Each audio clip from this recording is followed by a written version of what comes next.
Using the course tool groups, you can enroll students into groups or allow students to join a group in your course. To create either group, go to the Control panel and select Users and Groups, and from the drop-down list, select Groups.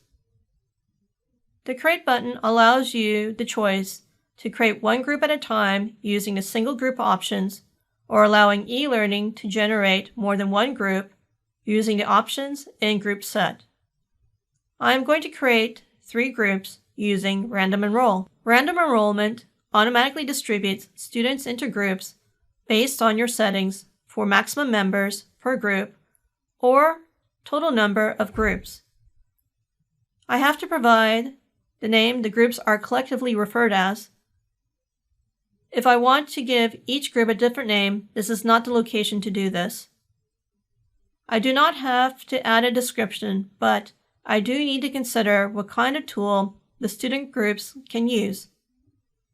Some of the work done with group tools can be graded, such as blogs, journals, and wikis, while others, like discussion board, cannot. Since I only want my student groups to submit group assignments, I'm going to deselect all the options and not allow groups to personalize their group page.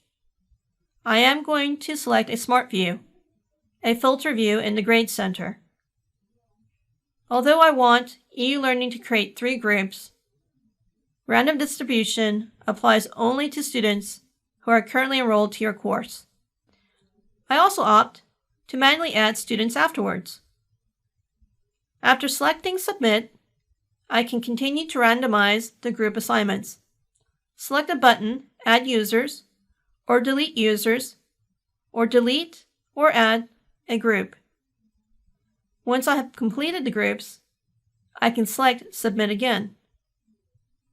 At any time, I can edit the group settings. I select the group set name, its drop-down button, and select Edit Group Properties, or Edit Group Membership.